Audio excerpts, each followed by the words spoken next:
Buenas noches a todos, ¿cómo se encuentran el día de hoy? Quiero confirmar si ustedes me pueden escuchar y si me pueden ver bien.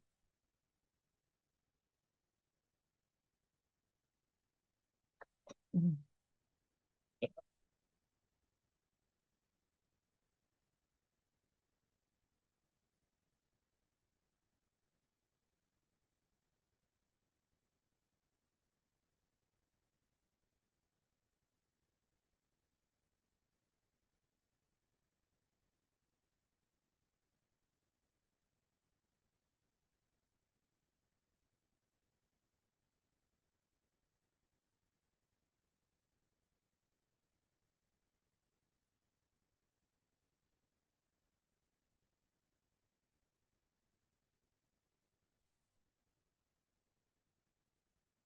¿Me escuchan y me ven bien?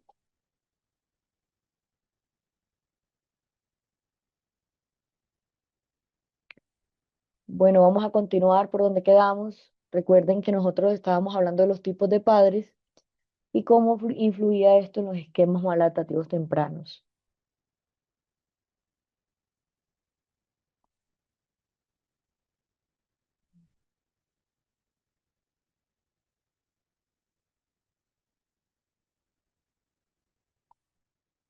Dame un minuto, por favor. Terapia.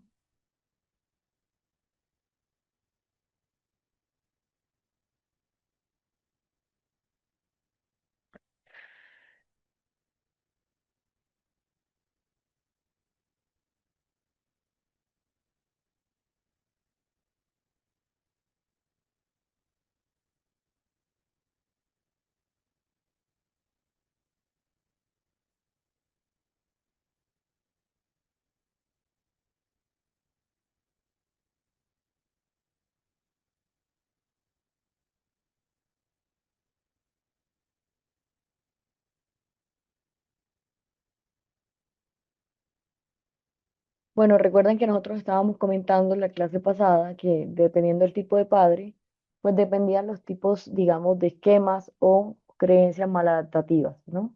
Entonces estábamos hablando del padre permisivo, que era aquel que desconoce las normas, los límites y que muchas veces pues tiende a comportarse de manera dominante y agresiva para que pues, digamos, se ejerza como tal su rol de padre, ¿no? Entonces, ¿qué pasa con el padre que no pone normas en los hijos? Pues que los hijos se vuelven dominantes, se vuelven agresivos, y en los padres ausentes notamos que pueden influir en esa baja autoestima que crece, digamos, a nivel del niño, como una especie de rechazo. Y aquí es donde notamos que muchas veces tienen dificultades sociales y bajos resultados también académicos. ¿Los demás me escuchan bien?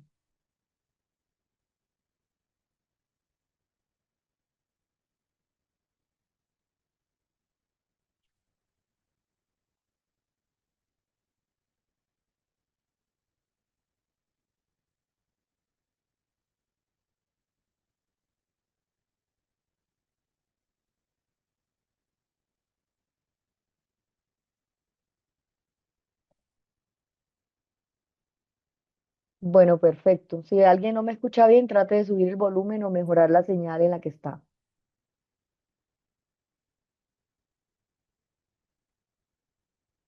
Los demás sí me escuchan bien. Bueno, entonces estábamos hablando que también esto puede influir, digamos, el tipo de padres autoritarios, que es cuando el niño tiene miedo y no reconoce la autoridad, y pues notamos que muchas veces se ve como la capacidad de ellos de hacerse daño, ¿no? Muchas veces crecen con esa baja autoestima, con esa sensación, digamos, sumisa o rebelde, desafiante. También está el padre sobreprotector, que es cuando notamos que el pequeño se ve poco autónomo e inseguro al no poder desarrollar, digamos, sus capacidades ni sus intereses, ¿no? También crece pensando que los demás se lo tienen que hacer todo. Otro de los que notamos, el padre respetuoso, que es el padre que notamos que su hijo se vuelve sincero, que emocionalmente se ve que se ha equilibrado, que tiene una buena autoestima y es más empático. Y también el padre que es respetuoso a sí mismo y hacia los demás. Y pues acá notamos que se presenta pues este tipo, digamos, de padres.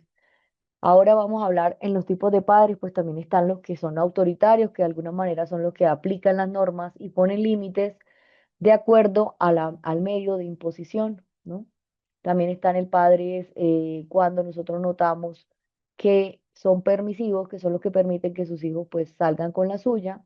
Los padres democráticos, que son los que demuestran o sustentan con pilares de motivación y confianza hacia los hijos. Y están los padres negligentes, que son los que no se implican en la educación y el desarrollo de sus hijos de manera general. Padres helicóptero que tienen la total y la absoluta dedicación a sus hijos, que olvidan incluso sus propias necesidades y que solo se preocupan por ellos. Están los padres tigre, que son esos que buscan esa perfección, la excelencia, el éxito de sus hijos, que se rigen por la disciplina y por el respeto. Y están los padres quitanieves, que son los que le allanan el camino a sus hijos y que evitan que se encuentren ellos con dificultades, ¿no? Entonces también tenemos que notar que cuando hablábamos de los esquemas maladaptativos, pues son aquellos elementos que se fundamentan en la persona, ¿no? Que pueden ser adaptativos, que son los que corresponden a la realidad y que se vuelven de manera objetiva y conducen a actuaciones adaptativas.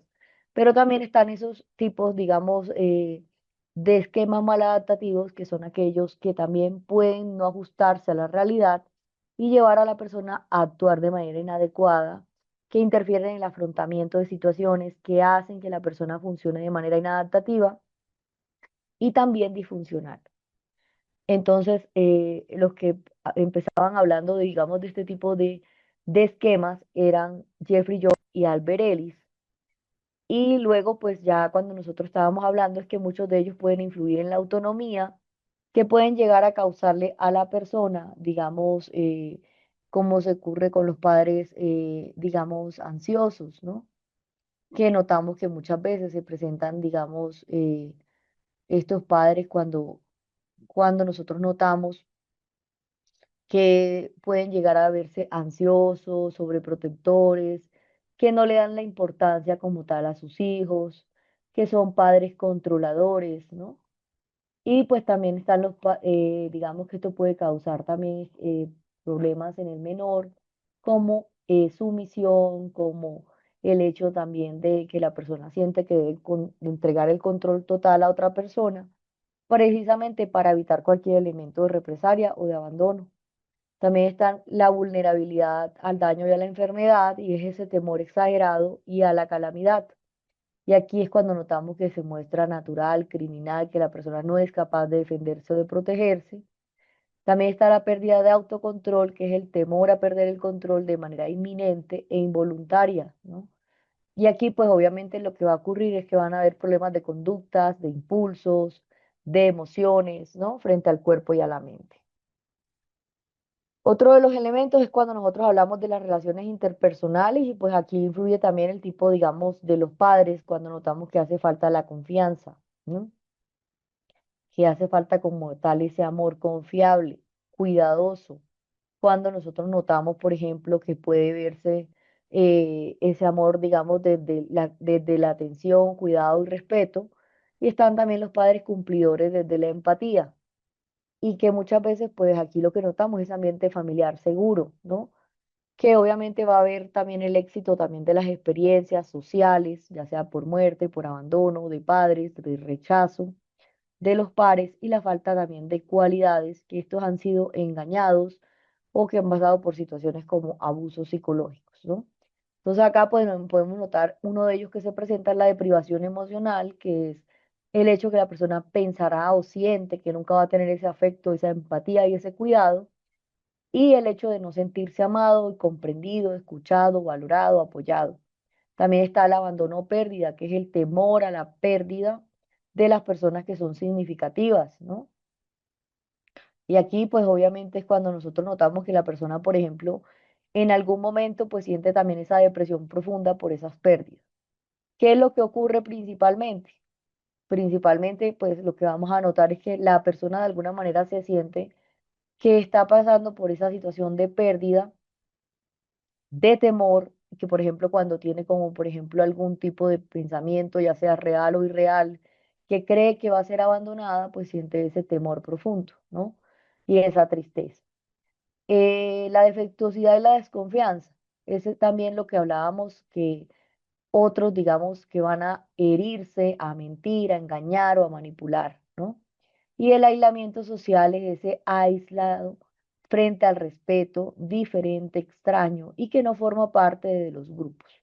También está la autovalorización, que son dentro de las causas, como la falta de amor, de respeto, de aceptación, cuando una persona ha sido objeto también de crítica o de castigos. Y dentro de esto encontramos los esquemas como la defectuosidad o la inamabilidad, que es la persona que de alguna manera se siente defectuosa, falible, que siente que le hacen un favor de amarlo, o indeseabilidad, como ese aspecto físico que no decide, digamos, que no decide, que no toma esa responsabilidad social o personal. Entonces, esa es como la persona que de alguna manera siente como que es incompetente frente a alguna falla. También está el esquema de culpa o de castigo, que es cuando la persona tiene como esa moral de que es malo, irresponsable, que merece un castigo y que debe de expiar el karma de alguna manera, ¿no? Ya sea en esta vida o en otra. Y que pues acá lo que notamos es que estas personas se vuelven tolerantes a las críticas y a la agresión. También está el esquema de la vergüenza y la defectuosidad, que es ese sentimiento de inadecuación. En cuanto a los límites y los estándares, todos estos límites, cuando notamos que se ve ese ambiente permisivo, que son egoístas, egocéntricos, frente a los límites, ¿no? También los estándares que son demandantes o de autosacrificio, que no distinguen entre el deber y el derecho, entre servir y recibir ayuda y entre balancear y el logro del esfuerzo. Entonces, dentro de esto encontramos los estándares inflexibles, que son las personas que se esfuerzan por esas expectativas altísimas a expensas de su propia salud, del placer, de la compañía, de sus relaciones interpersonales. Y aquí pues lo que notamos que se vuelven adictos al trabajo, a la personalidad, ¿no? Límites insuficientes, que hace la persona lo que sea sin importar que los demás lo vean como razonable o no. Y aquí es donde notamos que enfrenta muchas veces frustración, fracaso, comprometerse o reciprocidad. Esta es otra prueba que se llama el CIE, es una prueba que ayuda a identificar a la persona cómo se percibe a sí mismo, y pues digamos que este es un cuestionario que más que todo nos ayuda como para identificar la forma como la persona se ve a sí misma, ¿no? Y este pues va a evaluar principalmente el autoconcepto, la autoimagen y la autoestima.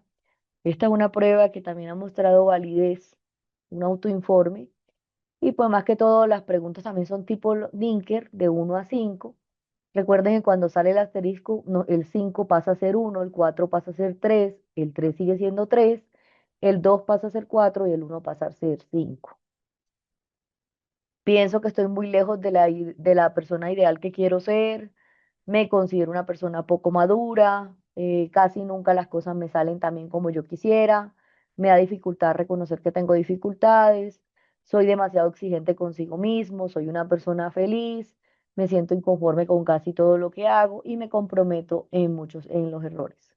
Y pues acá también podemos ver, digamos, cuando se presenta, por ejemplo, el autoconcepto. Entonces, más que todo nos vamos a enfocar en revisar, por ejemplo, en la sumatoria de 1 a 19 para medir el autoconcepto, ¿no? De la primera a la 19 preguntas. Y pues la que nos dé la media significa que la persona pues tiene ese autoconcepto, ¿no? El autoimagen de 20 a 31 también cuando nos da la media que llega a sumar 43 y de 32 a 48 que llega a sumar 65, ¿no? Ahora vamos a hablar sobre la evaluación y la caracterización del riesgo de suicidio. Recuerden que cuando nosotros hablamos de riesgo de suicidio, lo importante es también reconocer y conocer cuáles son las ideas que tiene la persona de muerte. Para esto, pues obviamente lo principal es que nosotros en la entrevista psicológica proporcionemos siempre como un ambiente cálido, empático y pues muchas veces para llegar a hacer estas preguntas primero tenemos que construir esa confianza, ¿no? Pero es importante que en la evaluación psicológica pues también se valore el riesgo de suicidio si es que lo hay. Entonces muchas veces podemos hacer preguntas sobre la muerte o el suicidio, si la persona alguna vez ha sentido que la vida no merece seguir viviendo, si en algún momento ha deseado acostarse a dormir y no despertar jamás, ¿no? Y pues otro de los elementos es, por ejemplo, preguntar si la persona, por ejemplo, que tiene ideación, por ejemplo, ha deseado recientemente morir, ¿no? Cuáles son esas situaciones que la persona le pasa, ¿no? O que lo han llevado a pensar de esta manera.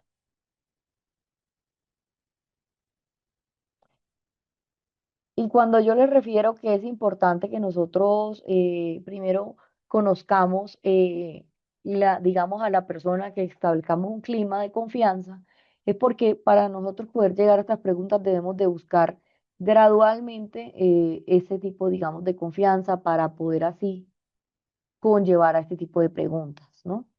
Recuerden que nosotros cuando hablamos de riesgo de suicidio, lo primero también es preguntar, por ejemplo, sobre la persona, por ejemplo, si en algún momento ha estado triste, ¿no? Y ahí podemos preguntar, ¿algún momento has pensado o has deseado no estar vivo, ¿no? O has tenido algún tipo de pensamiento respecto a esto. Entonces, muchas veces, pues la persona le puede decir si ha deseado, por ejemplo, morir. Lo que quiere decir ahí es que la persona, pues, pero si la persona tiene una idea de hacerse daño, lo que llamamos ideación suicida, porque está pensando en cómo llevar a cabo un plan, ¿no? Luego también tenemos que preguntar sobre si la persona tiene, digamos, ese pensamiento de llevar a cabo ese plan para hacerse daño, ¿no? Si ha pensado con qué métodos, o si en algún momento ha pensado también cuáles han sido esos métodos de pronto que utilizaría, o si en algún momento se ha hecho daño o se ha autolesionado, ¿no? Si anteriormente pues estos pensamientos se le vienen a la cabeza por primera vez o ya ha tenido otros momentos en los que, en los que ya ha pensado también en hacerse daño. Entonces es importante que nosotros abordemos todas estas preguntas también, porque muchas veces nosotros también en la evaluación de riesgo de suicidio tenemos que identificar cuándo inician esas ideas, ¿no? ¿Por qué? Porque muchas veces esas ideas puede que hayan iniciado hace un tiempo. Y también tenemos que determinar, por ejemplo, hace cuánto tiempo viene la persona teniendo estas ideas y si, digamos, hoy en día las tiene, digamos, de manera más fijas, más concretas, ¿no? ¿Qué lo lleva o qué lo llevó a pensar en esas ideas? ¿Qué tan frecuentes son y qué tanto las controla? ¿Qué situaciones le aumentan esas ideas? O si cree que puede llevar esas ideas al acto, ¿no? Porque es que una cosa es pensar en hacerse daño y otra cosa es en que la persona sienta que sí puede, digamos, llevar esas ideas al acto. Si ha pensado en algún momento en hacerse daño o en morir. ¿Y cuál es ese plan específico? Si de pronto lo tiene claro o no. Y digamos que también el tipo, digamos, de armas, si se presenta, digamos, un tipo de arma, ya sea armas de fuego o con qué tipo de elementos se haría daño, ¿no? Porque es importante conocer los elementos, porque pues obviamente a nivel familiar también nosotros tenemos que abordar el tema de la prevención de métodos letales y es cuando nosotros a nivel, digamos, familiar o digamos desde casa, pues empezamos a restringir que la persona no tenga al alcance esos elementos para hacerse daño.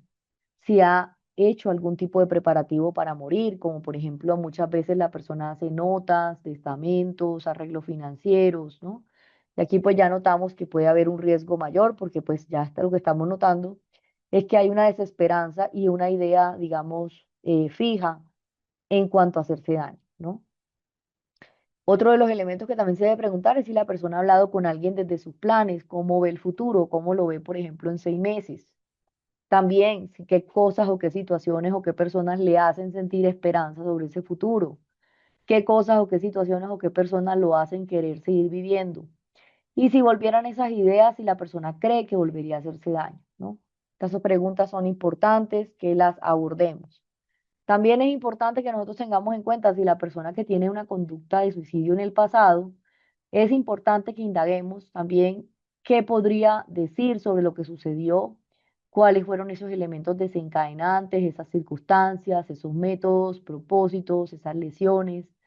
Si la persona lo veía planeado con anticipación o se le ocurrió en el momento, qué pensaba cuando intentó hacerse daño, qué creía que podía ocurrir con lo que hizo, si le pidió ayuda a alguien, si de pronto se encontraba solo o acompañado cuando intentó hacerse daño, si le pidió ayuda a alguien, si se sentía solo o acompañado cuando intentó hacerse daño, porque es que muchas veces la persona cuando está solo, notamos que hay una, digamos, una intencionalidad más real de hacerse daño, ¿no?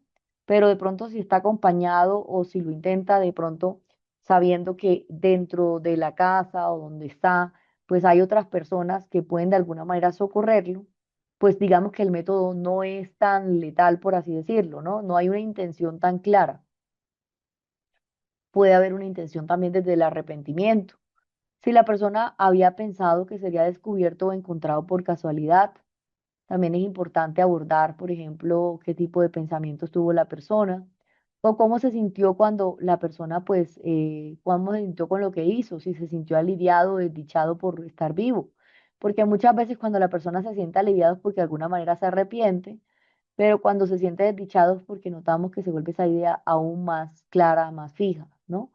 ¿Qué tipo de tratamiento recibió? Pues qué tipo de tratamiento, si en algún momento recibió tratamiento psiquiátrico, si alguna vez fue hospitalizado por consulta externa, qué piensa ahora de lo que sucedió. Muchas veces la persona, después de haber vivido una situación así, pues muchas veces se arrepiente, ¿no? Y si ha intentado antes hacerse daño o suicidarse de otras maneras. Es importante también tener en cuenta cuáles han sido los métodos que la persona anteriormente ha utilizado porque muchas veces esos métodos con el tiempo van siendo más letales que los anteriores, ¿no? Y si la persona ha tenido ideas o intentos recurrentes, y aquí es cuántas veces la persona ha pensado o ha intentado hacerse daño o matarse, cuándo y cuál fue la más reciente, cuál fue el intento más serio, más cercano a la muerte y qué pensó en ese momento, y qué lo llevó a hacerlo o qué le ocurrió después, ¿no? Es importante también tener en cuenta, por ejemplo, si el evento ha sido reciente, que muchas veces hay una probabilidad de que se repita y ahí es cuando la persona necesita más el apoyo familiar y social, ¿no?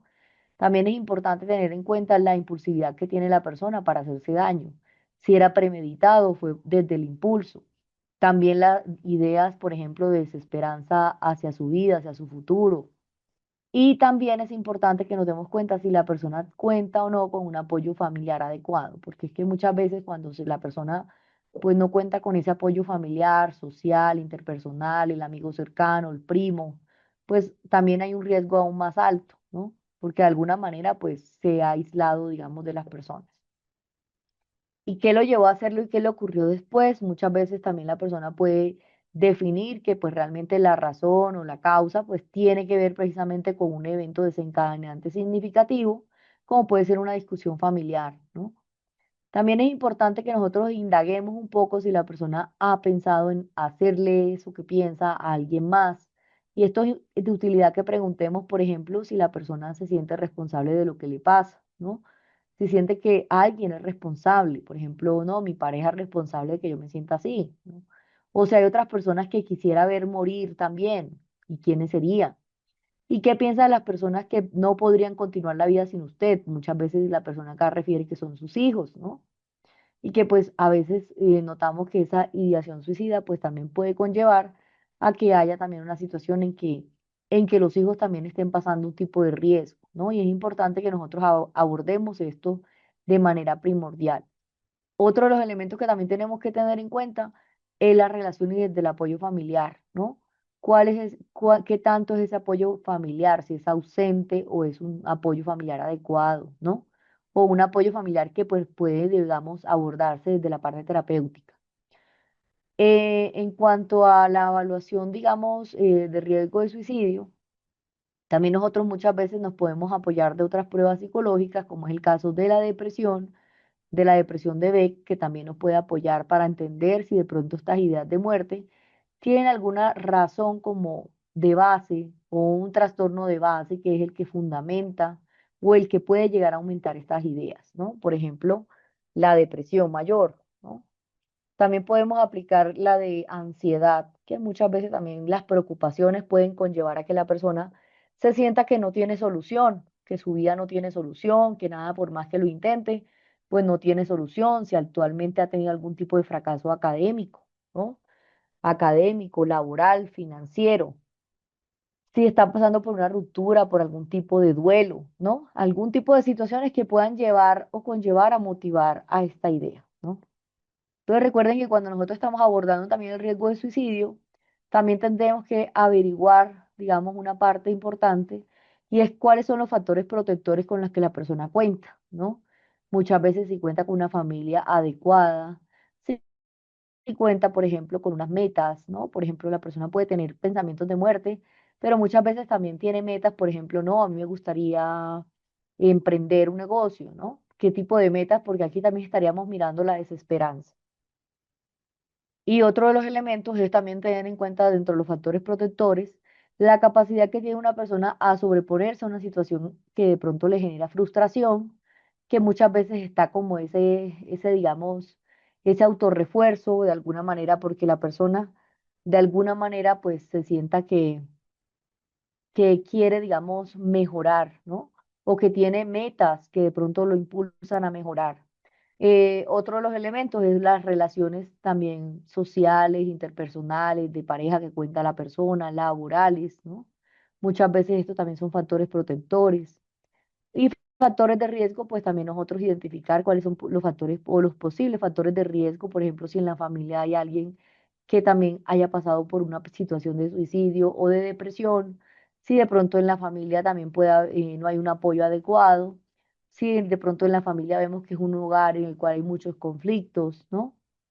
¿Qué otros factores, digamos, pueden ser factores de riesgo? Por ejemplo, la persona si de pronto ha intentado hacerse daño de manera individual, si ha pasado por una ruptura de pareja, si recientemente se ha cambiado de ciudad, que muchas veces estos también se vuelven factores de riesgo porque pues la persona se encuentra aislada.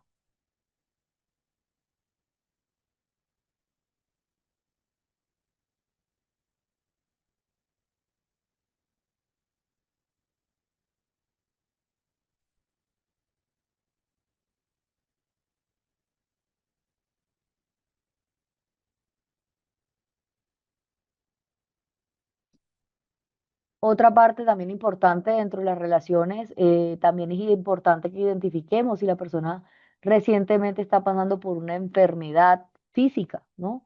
O algún tipo de diagnóstico médico grave, como algún tipo de enfermedad mortal, como algún tipo, digamos, de situación que la persona que está viviendo, ¿no? También como algún tipo, digamos, de situación, como por ejemplo un conflicto reciente, un cambio de ciudad, que la persona esté aislada de su familia, de sus amigos, que muchas veces la persona pues hace que perciba también ese ambiente de soledad y aislamiento, ¿no? Si ha pasado por algún tipo de discriminación.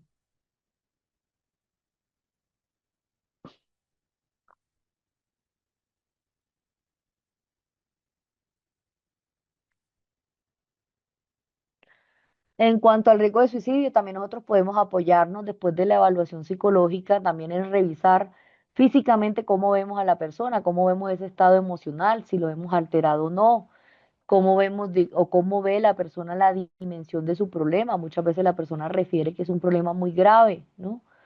Otra parte también es apoyarnos, por ejemplo, en ver, además del pensamiento de muerte, si también hay una depresión de base, cuánto tiempo lleva la depresión o qué tipo de trastorno psicológico pueda estar fundamentando como tal estas ideas de muerte, ¿no? Que sea como ese elemento claro desencadenante, que es la razón por la cual la persona amenaza con hacerse daño.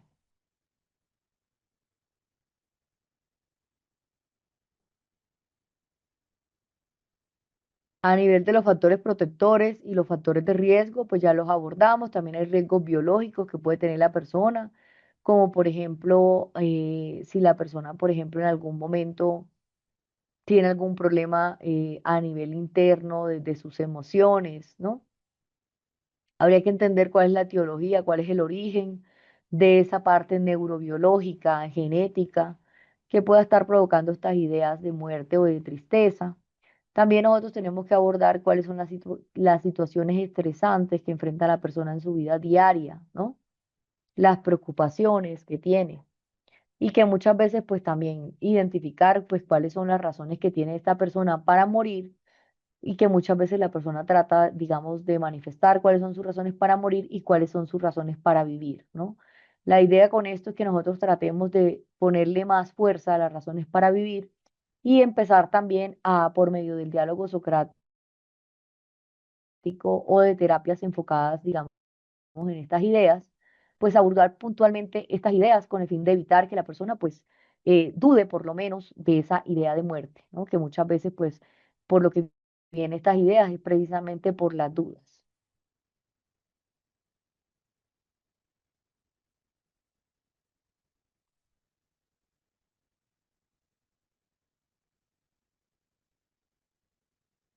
Recuerden organizar bien su Zoom para que puedan escuchar bien las clases.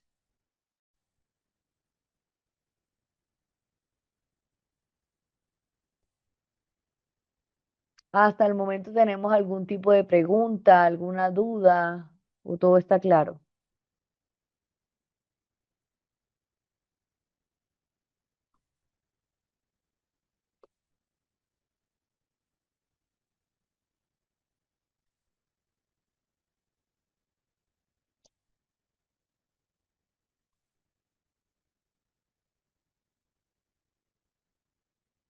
También tenemos que determinar, por ejemplo, el tipo de edad que está atravesando la persona. Muchas veces la edad también puede ser un efecto desencadenante por el cual la persona se siente de alguna manera que su vida no tiene sentido, ¿no? Sobre todo cuando es una persona, un adulto mayor. Entonces es importante que nosotros, cuando una persona, pues notamos que está atravesando por estas ideas, pues empecemos a hablar con esa persona, a identificar las señales de alerta, a entender pues a qué se deben, digamos, estas señales, cuándo surgieron, qué tanto han aumentado, ¿no? ¿Cuáles serían los factores de riesgo y protectores también de acuerdo a la edad? Muchas veces también las familias tienen que entrar a conocer un poco más del suicidio, ¿no? Precisamente para prevenir.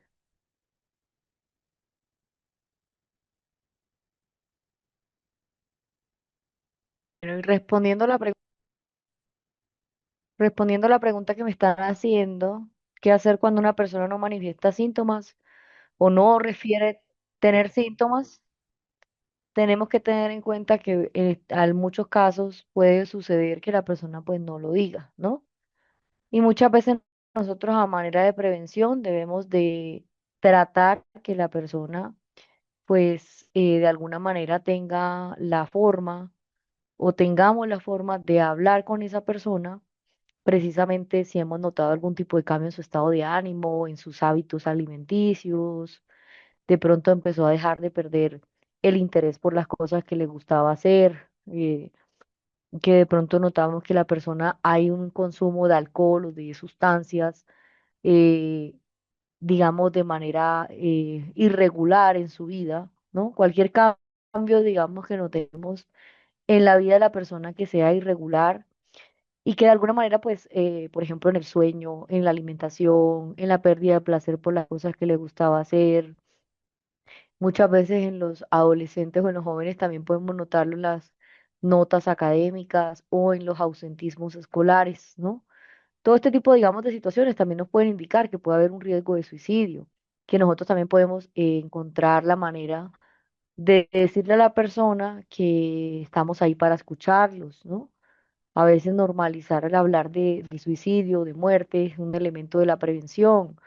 También conocer un poco qué piensa esa persona o cómo se siente, ¿no? O cómo se ha sentido, porque pues muchas veces nosotros no sabemos por qué situaciones está atravesando esa persona ya a nivel, por ejemplo, escolar o a nivel laboral, ¿no? O de pronto si su estado de ánimo pues ha decaído. Entonces, todo este tipo, digamos, de pensamientos o situaciones, pues muchas veces influyen en que la persona pues tenga estas ideas y que muchas veces estas ideas son internas. Y lo que tenemos que tratar nosotros es de hablar de eso que es incómodo hablar, ¿no? ¿Para qué? Para prevenirlo. Y precisamente si nosotros estamos notando que de pronto la persona está pasando por una situación que de pronto no lo dice, pero de pronto, por ejemplo, a nivel en la pareja se puede notar esa falta de apetito sexual, muchas veces que la persona quiere estar acostada o que ya no quiere, le cuesta ir al trabajo, que la notamos que se le olvidan las cosas, que la notamos de pronto que la notamos que de pronto tiene un consumo ya sea de alcohol o que fuma en exceso, ¿no? Más de lo normal. Todo ese tipo de cambios pues podemos utilizar o darnos cuenta que la persona podría estar pasando por una ideación o una idea de hacerse daño, ¿no? Es importante preguntarle cómo has estado últimamente, cómo te has sentido, ¿algún momento has pensado de pronto en hacerte daño o has tenido algún momento alguna idea o he notado que te noto algo triste últimamente? ¿Te gustaría hablar de eso? Si no quieres hablar conmigo, está bien, podemos buscar a otra persona para que tú cuentes cómo te sientes, ¿no? Lo importante es que sientas que tienes el apoyo o decirle a la persona que sí, que cuenta con el apoyo de ustedes, ¿no? Sobre todo es importante no dejar sola a la persona. En cuanto a la entrevista clínica, pues tenemos que identificar si hay o no la presencia o no de pensamientos sobre muerte y suicidio, nivel de preparación suicida, si hay un acto de suicida, si se refiere a un lugar, fecha, circunstancia, método o intención. Hay una escala que también se puede aplicar después de la entrevista, que es la escala de desesperanza de Beck, que es una escala que también nos ayuda a identificar, por ejemplo, todos estos elementos desde la pensamientos, por ejemplo, que la persona pierde como ese sentido de su vida o que de alguna manera pierde como esos planes, ya sea a futuro, ¿no? Factores de riesgo y factores de protección, qué tan bueno es ese soporte familiar o social, las redes sociales, muchas veces ver cómo es el estado físico o si hay la presencia de situaciones que requieran una atención médica inmediata. También es importante nosotros identificar el estado mental actual, ¿no? Si existe algún tipo de trastorno psiquiátrico, eso lo tenemos que abordar nosotros los psicólogos clínicos para entender si de pronto esa ideación o esa idea de muerte viene a raíz de un trastorno mental que de pronto no ha sido atendido y que pues muchas veces requiere ya la atención como tal médica y psiquiátrica, ¿no? Psicológica y psiquiátrica. También la enfermedad, si hay una enfermedad crónica que está asociada como a esta idea, ¿no? Muchas veces también pueden llegar a surgir estas ideas cuando la persona tiene un diagnóstico y la dificultad de cómo aborda estos pensamientos.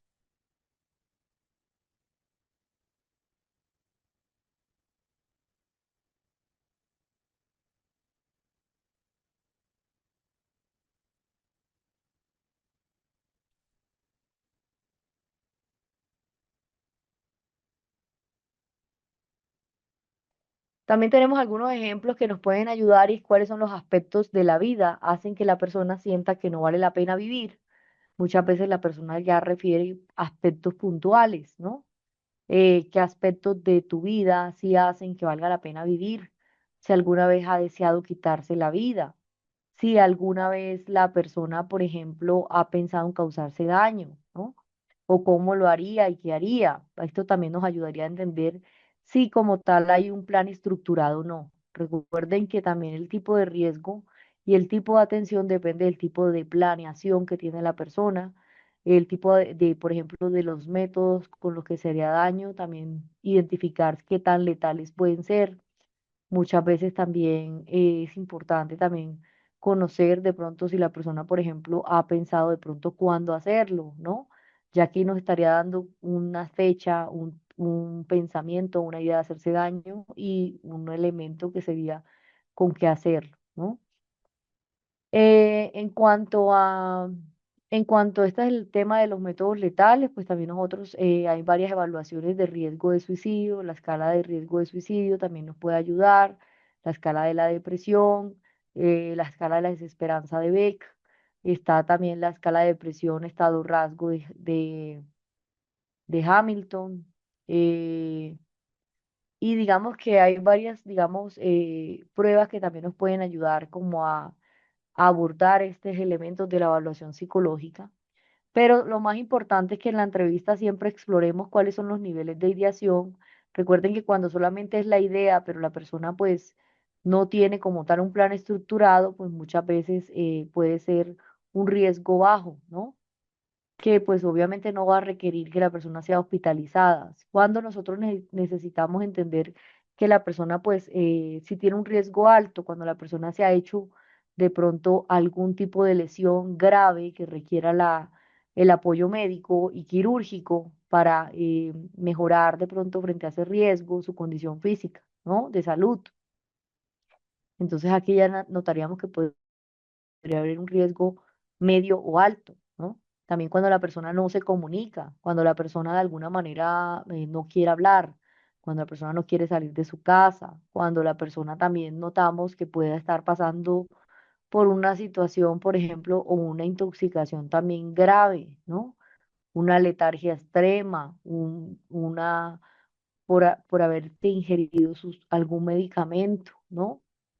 Entonces, este tipo de momentos tenemos nosotros que llevar a la persona urgentemente a la parte de la entidad de salud, prestadora de salud de urgencias, para que lo sea atendido de manera inmediata. Muchas veces en estos servicios de urgencia la persona pues tiene que ser atendido y que muchas veces pues también es importante que sea atendido de manera rápida porque realmente pues puede conllevar a que la persona pues desista de esa intervención, ¿no? De esa atención. Entonces muchas veces pues lo que se hace es que la persona sea atendida de manera rápida.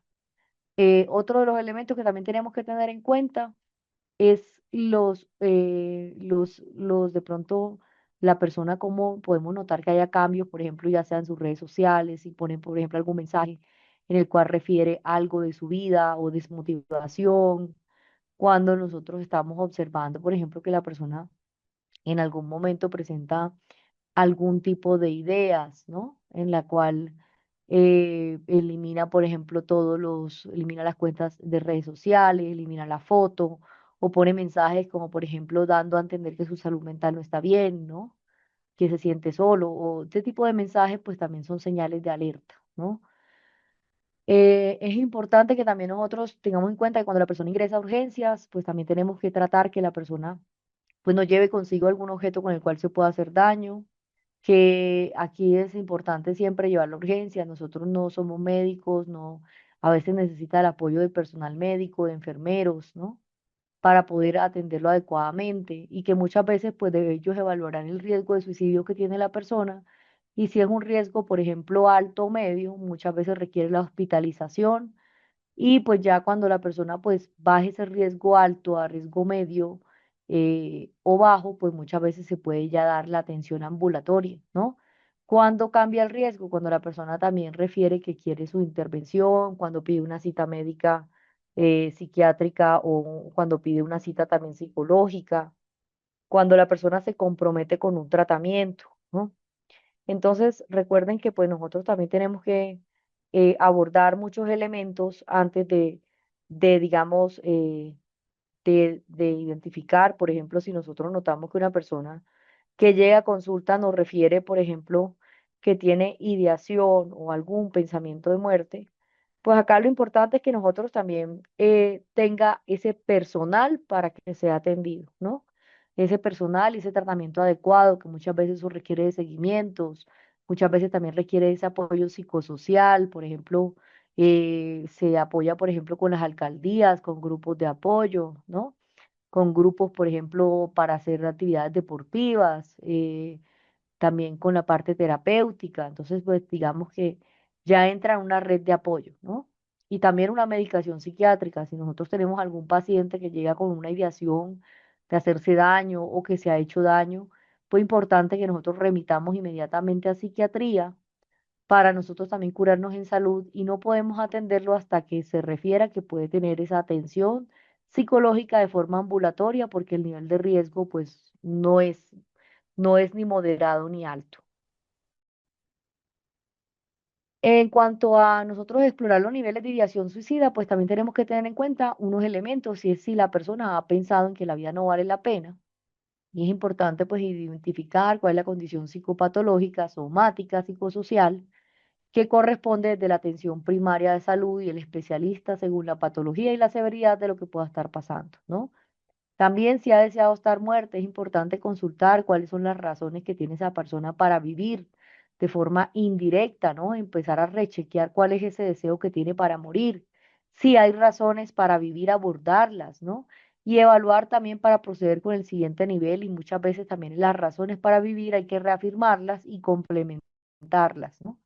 Es importante iniciar con esa parte patológica más social, se fonda en los servicios y derivar a un especialista en caso de ser pertinente, pues teniendo en cuenta la patología y la severidad de lo que está pasando. Otro de los elementos es cuando nosotros hablamos si la persona ha pensado en terminar con su vida.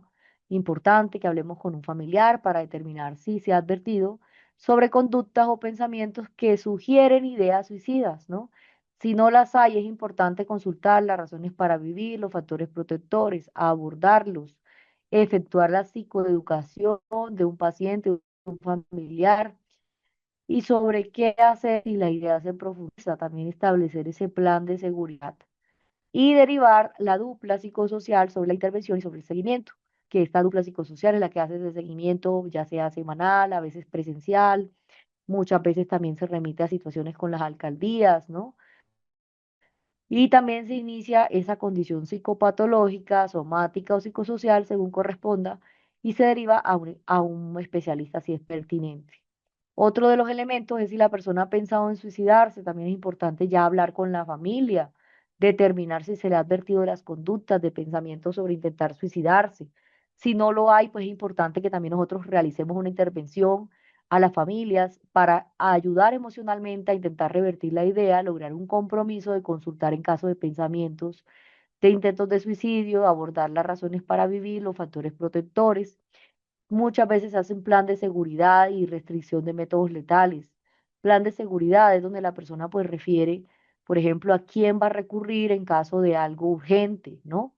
Coordinar con la terapia psicológica, coordinar con el seguimiento telefónico presencial, también por el equipo psicosocial e iniciar el manejo de la condición psicopatológica o psicosocial o somática y derivar según la patología y la severidad. Recuerden que la tristeza, la depresión, la ideación suicida muchas veces se vuelve crónica cuando no se aborda adecuadamente. También hay una alta, digamos, situación en que las personas que tienen ideación suicida dejan la terapia porque de alguna manera no sienten que los apoye o que genere, digamos, algún cambio sobre sus pensamientos, ¿no? Por eso es importante nosotros realizar también a nivel individual seguimiento sobre la severidad, sobre la mejoría, ¿no? Plasmar las mejorías. Muchas veces también tenemos que, digamos, aplicar pruebas para identificar si ha disminuido o no esa severidad del problema. Otro de los elementos es que nosotros también tenemos que identificar, pues, otros elementos en los cuales la persona, por ejemplo, para nosotros identificar los elementos al nivel familiar, muchas veces también se debe de abordar a las familias, cómo debe ser esa intervención. Muchas veces ellos se asustan, no saben cómo actuar, pueden tener una reacción exagerada, y muchas veces, pues, ellos necesitan estar tranquilos para saber cómo abordar adecuadamente un tema, digamos, de alto riesgo, ¿no? Sobre todo, muchas veces es el conocimiento o el desconocimiento que hay sobre el suicidio lo que hace que se vuelva un riesgo aún más alto, ¿no? Entonces, muchas veces con la familia lo que tenemos que hacer es concientizarlos, abordarlos, estabilizarlos emocionalmente.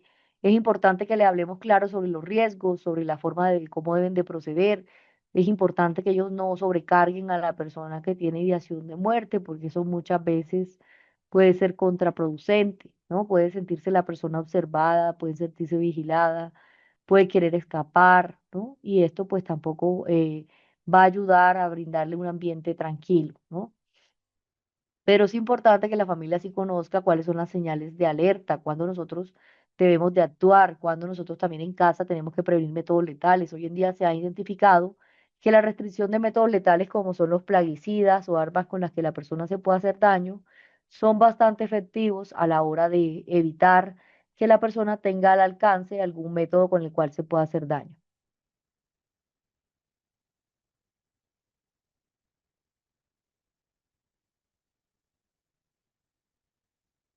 En cuanto a si la persona ha tenido planes para intentar suicidarse, pues también nosotros tenemos que identificar, por ejemplo, ya como tal un plan, es importante hablar con la familia, determinar si se le ha advertido o no de las conductas y de los pensamientos y también del riesgo de suicidio, ¿no?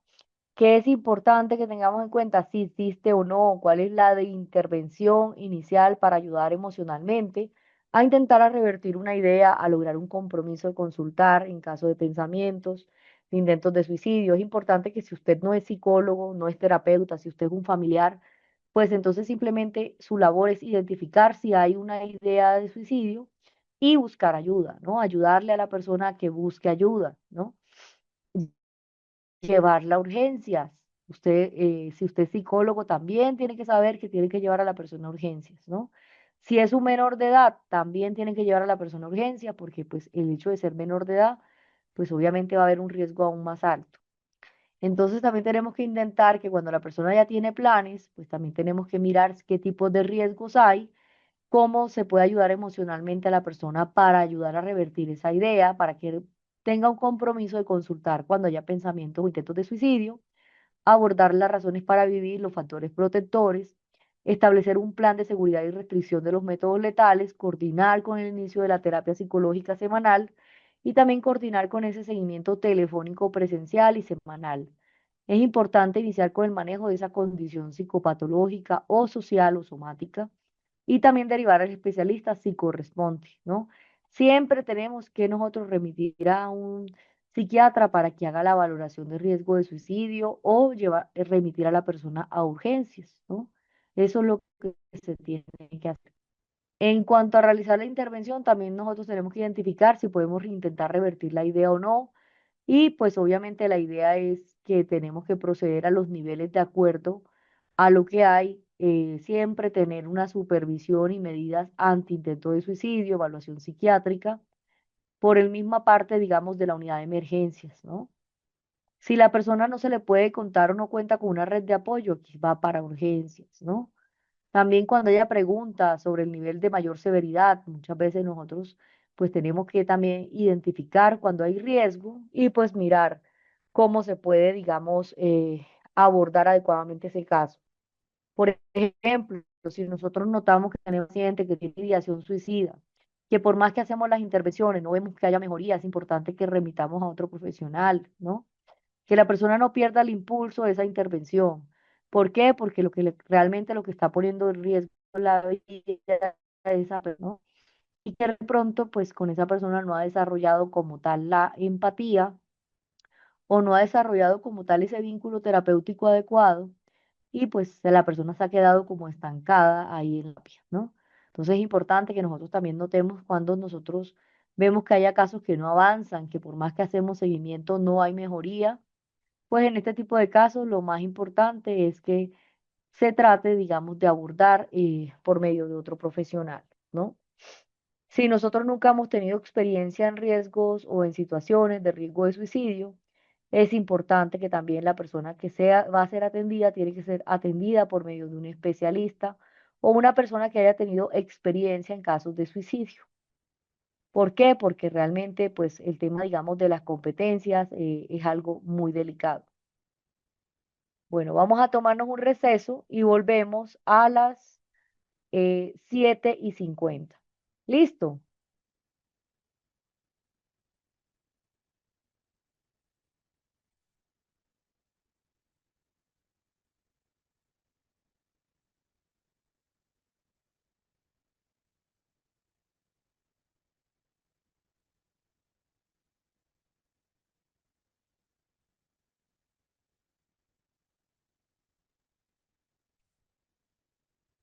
Entonces, acá cuando hablamos de los factores de riesgo, también tenemos que identificar cuando hay intento actual de suicidio o intento abortado, ¿no?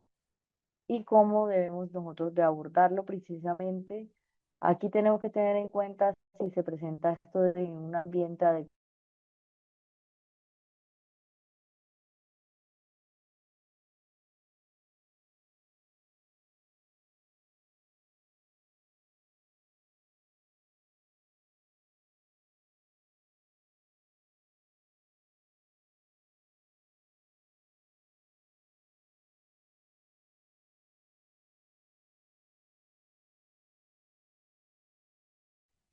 Bueno, ¿cómo están? Parece que tenemos como algunas aplicaciones en Zoom que están interfiriendo con la señal, algunos de los participantes, para que lo tengan en cuenta. Entonces, yo les recomiendo que evitemos pues utilizar aplicaciones que de pronto puedan estar interfiriendo con la señal y poniéndola más pesada. Listo. Bueno, veníamos hablando sobre el riesgo de suicidio. Recuerden que tenemos que tener en cuenta cuando se presenta riesgo de suicidio actual o el intento de suicidio abortado.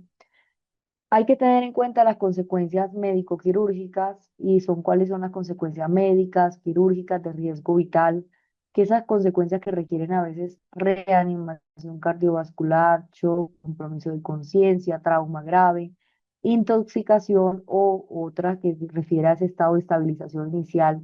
En este caso se debe llevar a la persona obviamente a urgencias, derivar a un especialista médico y quirúrgico al hospital, ¿no? Realizar ese manejo de urgencias y obviamente revisar, por ejemplo, en el hospital de urgencias, la evaluación por psiquiatría para hospitalizar, indicar el traslado, supervisión permanente, medidas antisuicidio, informa a un familiar para el manejo actual o futuro, coordinar con el seguimiento y trabajadora social y coordinar con el plan de nivel 3, ¿no? Que es el del riesgo alto, y también considerar la intervención familiar. Cuando las consecuencias médico-quirúrgicas no requieren un procedimiento médico de urgencia, pues simplemente no se lleva a la persona a urgencias, ¿no? Estado de urgencia mental psicopatológica, todo estado de urgencia psiquiátrica, compromiso de conciencia, delirio de agitación psicomotora, catatonía, que es la persona que no se comunica, psicosis, manía, intoxicación o síndrome de abstinencia, también por consumo de sustancias o de drogas, pues aquí también requiere, digamos, el mismo manejo que en las consecuencias médico-quirúrgicas delicadas, ¿no? También el método de letalidad, de alta letalidad o el método simultáneo, ¿no? Muchas veces cuando nosotros lo ampliamos, también frente a la intencionalidad suicida, que es cuando nosotros notamos que se presenta ese pensamiento o esa alta intencionalidad premeditada, que la persona ha tenido acciones anticipatorias y precauciones para no ser descubierto y que de alguna manera se siente que está descontento por el hecho de haber sobrevivido y que persiste su idea suicida, ¿no? También en síntomas patológicos de enfermedades psiquiátricas o intentos de suicidio, también notamos también esos síntomas psicopatológicos graves como la agresión, la violencia, la agitación, la alta desesperanza, el insomnio severo, la enfermedad psiquiátrica que requiere la hospitalización por descompensación, el juicio alterado, la alta impulsividad actual, los síntomas graves o también severos, y la severa dependencia de sustancias por condición médica o la necesidad de un tratamiento supervisado y previos frente a los elementos serios, ¿no? Especialmente serios. Eh, eh, las otras condiciones, cuando son medianas o bajas calidad, letalidad, pues no requiere esa urgencia psiquiátrica y muchas veces pues no requiere, y requiere un manejo ambulatorio, no un manejo como tal hospitalario.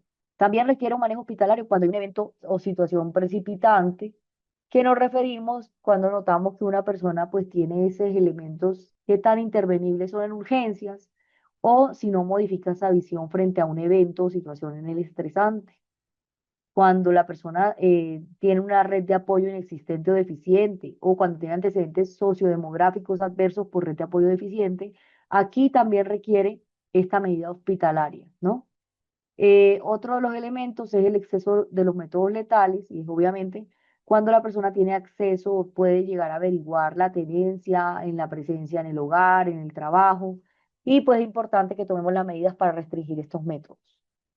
En los demás, pues muchas veces tenemos también nosotros que mirar, por ejemplo, cuando la red de apoyo, pues cómo nosotros podemos prevenir o cómo podemos abordar si no tiene una red de apoyo suficiente, ¿no?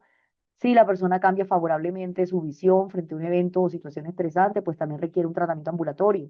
Cuando su condición psiquiátrica también requiere ese manejo ambulatorio.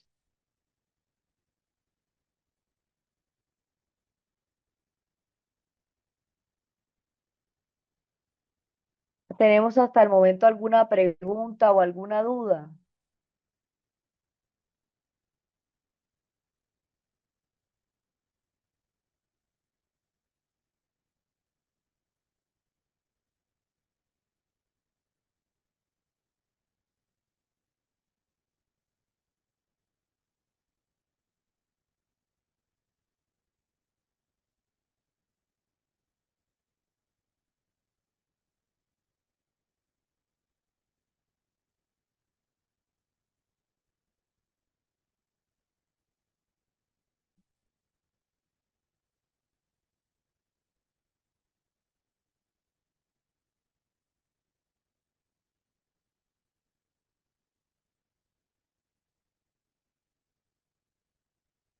Recording in progress.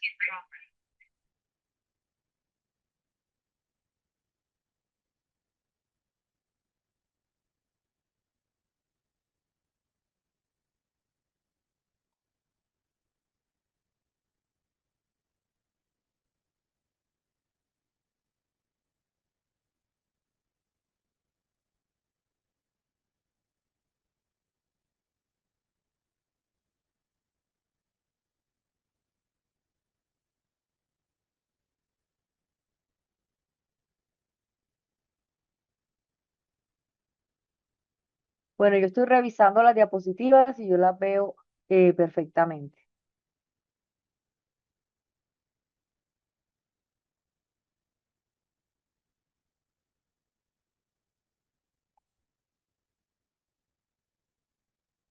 Recuerden que ustedes pueden ampliar las diapositivas desde su celular. Ahora vamos a hablar del intento de suicidio actual o el intento de suicidio abortado. Acá hay unos elementos que tenemos que tener en cuenta y son las consecuencias médico-quirúrgicas que son leves, ¿no? Esas consecuencias que no requieren atención primaria, que no requieren un tratamiento, ¿no? Que notamos que la persona pues no tiene ese estado de urgencia psiquiátrica. También cuando nosotros notamos que el método suicida de mediana o baja letalidad. También cuando notamos que hay una mediana o baja intencionalidad suicida y que de la intervención, pues como nosotros estamos notando que la persona se siente arrepentido de su intento y que persisten los deseos de morir o que no intentaría suicidarse, ¿no? Que muchas veces notamos si la persona se ve dispuesto a iniciar o a cooperar con ese tratamiento, a buscar ayuda, a consultar si la idea suicida se intensifica, si se vuelve o se vuelve, digamos, a pesar de la posibilidad de intentar suicidarse, ¿no? También la condición psiquiátrica desde el manejo ambulatorio, cuando nosotros hablamos de los intentos previos de medicamentos serios, ¿no? Y si la persona cambia favorablemente su visión frente al evento o a la situación que lo motivó a ese intento de suicidio. También la situación de la vida, cuando notamos que es estable y que cuenta con una red de apoyo. Si cuenta, por ejemplo, como tal con ese médico, ¿no? Para indicar un tratamiento desde el equipo psicosocial y desde las intervenciones y el seguimiento por psiquiatría y a nivel secundario para saber a dónde derivar. En estos casos es importante efectuar una intervención emocionalmente para obviamente abordar las crisis, para revertir las ideas suicidas, para abordar las razones para vivir, los factores protectores, para acordar un plan de seguridad y un compromiso de consultar a urgencias, para cortar la restricción de los métodos letales, para iniciar un tratamiento de una condición psicopatológica o un trastorno psiquiátrico comórbido. Y si se requiere, pues también la parte farmacológica y administrarla con un familiar. También abordar las situaciones precipitantes, coordinar con la intervención psicológica, coordinar ese seguimiento semanal, realizar esa derivación a psiquiatría de nivel ambulatorio secundario, coordinar un plan de nivel secundario y considerar también la intervención con la familia.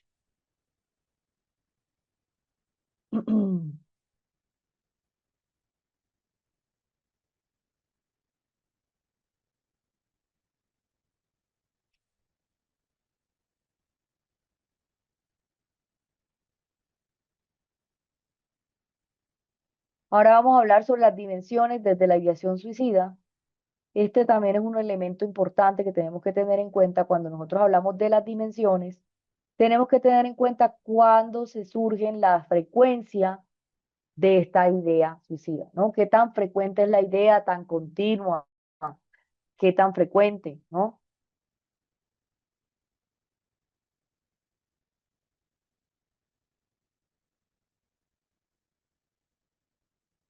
La relación desde los estímulos, clara, evidente, dudosa, inexistente, ¿no? Digamos acá cuando nosotros notamos qué tanto, qué tan relacionada está la, digamos, la dimensión suicida, ¿no? También, por ejemplo, es que muchas veces hay una dimensión en la que en esta, digamos, desde los estímulos, cuando nosotros notamos que se ve una clara ideación, clara, dudosa, inexistente, ¿no? Muchas veces está clara, a veces la persona pues no sabe, ¿no? Frente a esa ideación, digamos, suicida. Muchas veces la persona pues digamos que no existe como tal esta idea, ¿no?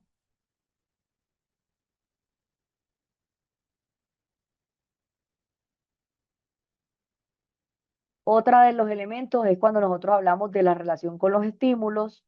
Y aquí es cuando nosotros también miramos, por ejemplo, en el caso de la duración de los episodios, qué tanto demoran esos episodios. Si esos episodios demoran segundos, minutos, horas, ¿no? ¿Qué tanto es la duración de estos episodios? Otro de los elementos cuando nosotros hablamos del formato, si la persona tiene esta idea a través de un formato, ya sea verbal o en imágenes, ¿no?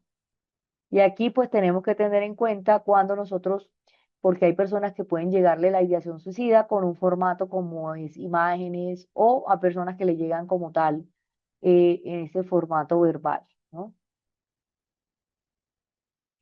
Otro de los elementos es la ideación que sea activa o pasiva. Y aquí pues también nosotros notamos si la persona siente, por ejemplo, esos pensamientos como ojalá que algo me ocurra, ¿no? O quiero que algo me ocurra. Entonces muchas veces pues también es diferente cuando hablamos de una ideación activa, es quiero que me ocurra, y cuando hablamos de una ideación pasiva es ojalá que algo me ocurra, ¿no? Son elementos muy diferentes.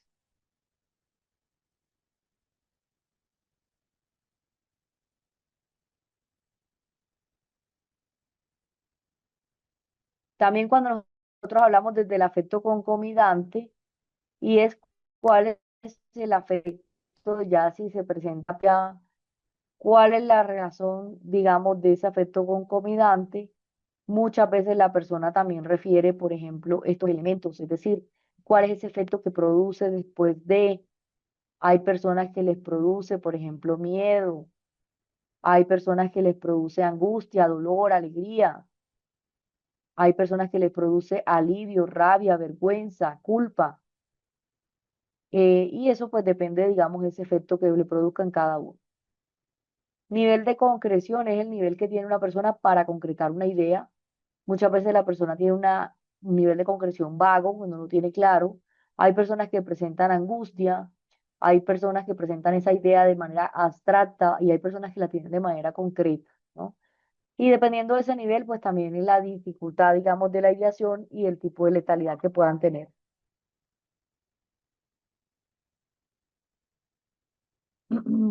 Otro de los elementos es la evolución. Si la evolución se presenta frente a la ideación suicida, si se presenta de manera aguda o crónica, ¿qué tanto evoluciona la dimensión o la idea suicida? Muchas veces se ve crónico porque se mantiene la misma idea, pero en otros momentos podemos determinar que ya sí se presenta como tal, digamos, esa, digamos, evolución, ¿no? Otro es la posición del yo frente a la ideación suicida y muchas veces podemos ver la evolución, digamos, si la persona se siente con una posición activa, pasiva, variable, oscilante, variables que no sabe, activa si se presenta con esa posición de realizarlo o no. Hay personas que realmente lo tienen pasivo, realmente les gustaría que les pasara, pero pues no toman esa posición activa, ¿no? Y oscilante, pues es que es variable, ¿no? La actitud que puedan tener frente a la ideación suicida, hay personas que tienen actitud de rechazo, es decir, puede llegarme la idea suicida, pero no significa que yo la acepte. Hay personas que tienen actitud de indiferencia, ¿no? Hay personas que pueden llegar a tener actitud de aceptación y hay personas que pueden llegar a tener actitud de ambivalencia. Planes suicidas, pues aquí es cuando notamos si se presentan planes, si se presentan, si no, o si son dudosos, ¿no? Y que muchas veces, pues también qué tipo de planes tiene la persona, muchas veces la persona no lo tiene claro. Asociación de otras variables, situacionales, interpersonales, emocionales, síntomas, cómo se asocian esas variables, ¿no? Es decir, si esa ideación suicida llega por una situación específica, por un problema interpersonal, por un problema emocional o por, como tal, por un síntoma psicológico. Percepción de la realidad, qué tan capaz se siente la persona de realizarlo, si siente el coraje de hacerlo o si no se considera capaz. Otro de los elementos es la presencia de disuasivos, es decir, todos esos pensamientos que la persona tiene que puedan hacerlo, digamos, disuadir de esa idea, ¿no? Es decir, por ejemplo, hay razones religiosas, porque puede dañar a otras personas, a veces también están por ese anclaje emocional que hay por los hijos, ¿no? Muchas veces, pues, estos son disuasivos y, pues, obviamente acá notamos que la ideación suicida, pues, varía. Otro de los elementos es también las variables, ¿no? ¿Cuáles son las variables cuando nosotros notamos, por ejemplo, el tipo de variables que puedan tener, si la persona siente como tal ese control frente a ciertas situaciones o no. Muchas veces ese control percibido que pueda tener la persona, ¿no? Otro de los elementos es cuando nosotros hablamos, si ese control percibido se ve en el presente, se ve ausente, se ve inseguro. Muchas veces la persona puede presentar ese control, digamos, de estos elementos, también la severidad relativa, ¿no? Si muchas veces se presenta frente a un episodio, ya sea actual o si han sido peores, a la relación desde la conducta suicida. Y aquí sí notamos que esto está asociado o no a una relación o si se ha asociado a una conducta suicida o si se puede asociar a una conducta suicida. Otro de los elementos es la percepción de la capacidad o el coraje para efectuar un intento, y es si la persona se siente capaz, si la persona no se siente capaz y si la persona se siente insegura. La actitud frente al clínico, todos los elementos que van a relevar abiertamente las ideas suicidas, si la persona intenta ocultarlas o si es renuente a revelarlas.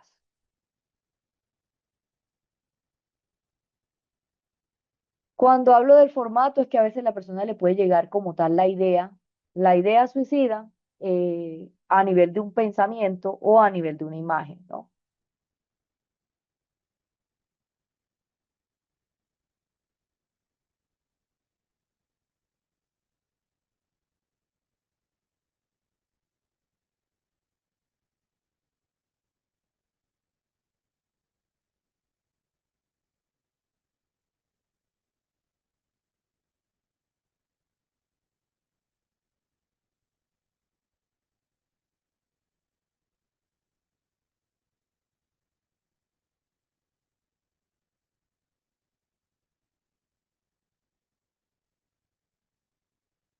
Y otro de los elementos es la actitud que puede tener, por ejemplo, esa persona, digamos, de tener esa capacidad o el coraje de efectuarlo. Hay personas que no se sienten capaces, hay personas que sí se sienten capaces, hay personas que se sienten inseguras.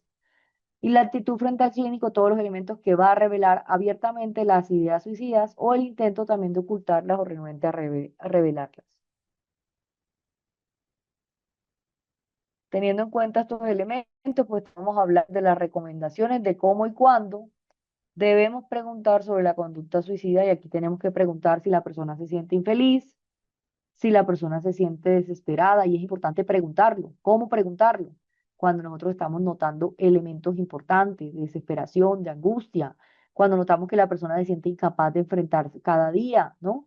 ¿Cómo notamos que de pronto la persona se siente como que le cuesta, por ejemplo, ir al trabajo, si de pronto está sintiendo que la vida es una carga, si siente que en algún momento pues ya ha perdido la motivación por vivir, ¿no? Y si siente deseos de suicidarse, es importante que nosotros sepamos que cuando se debe preguntar, cuando hay una comunicación empática, cuando esa persona logra abrirse, ¿no? Pero antes de hacer estas preguntas tan puntuales, es importante que hagamos preguntas de manera general, ¿no? ¿Cómo te sientes? ¿Cómo has estado? ¿Hay algo que te esté preocupando? ¿Te he notado decaído últimamente? ¿Te está pasando algo? ¿No?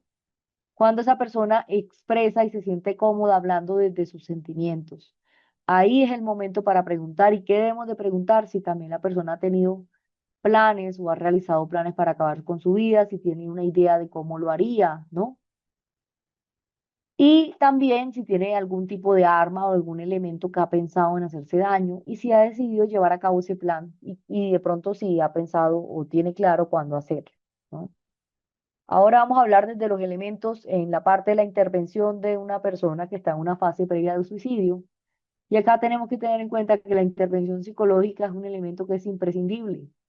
Cuando notamos que no, si no podemos evaluarlo ni podemos intervenir, es importante que recabemos toda la información disponible, también por parte de la familia, los intervenientes y los testigos, sobre, lo primero es el inicio de la amenaza, sobre el tiempo que corre a nuestro favor, que muchas veces la persona se cansa, ventila sus emociones y puede llegar a considerar también su conducta.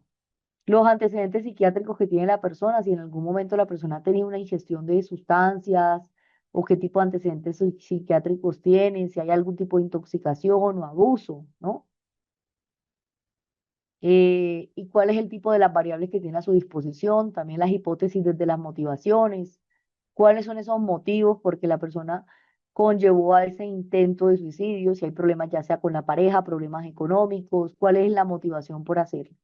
Antecedentes del hecho, qué tipo de discusiones previas ha tenido una persona, conflictos, despidos laborales, ¿no? Datos biográficos que me puedan indicar algo como un nivel de riesgo, también es la edad. Recuerden que la edad, digamos, de a riesgo es de los 15 a los 24 años y de los 45 a los 70 años, ¿no?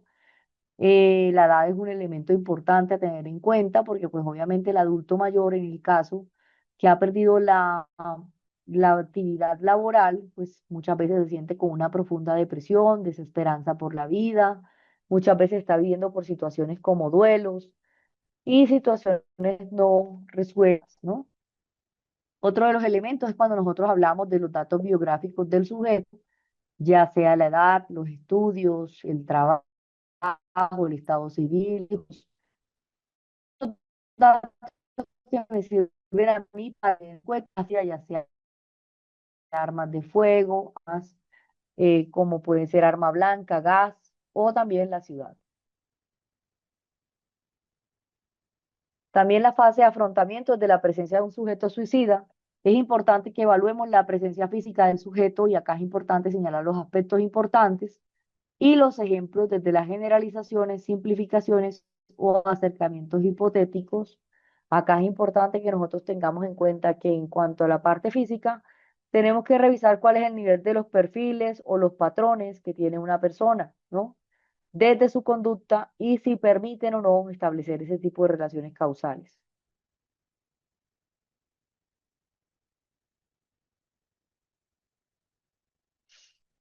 El estado de nutrición por exceso o por defecto, todos los elementos que puedan indicar una enfermedad física. El grado de higiene o aseo personal, las uñas, como sean cortadas, descuidadas, que me lleguen a indicar que hay un tipo de indicio de abandono, las ojeras o el pelo despeinado, puedan señalar, por ejemplo, esa falta de sueño o si la persona ha estado tumbada en un lugar inapropiado. Muchas veces nosotros en esa valoración física, pues también podemos determinar el estado de la salud mental que tiene esta persona.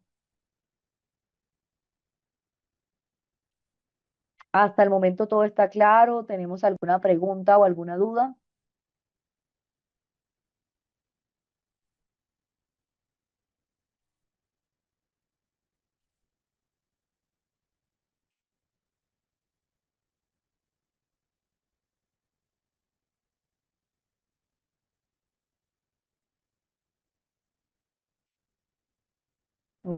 Ok.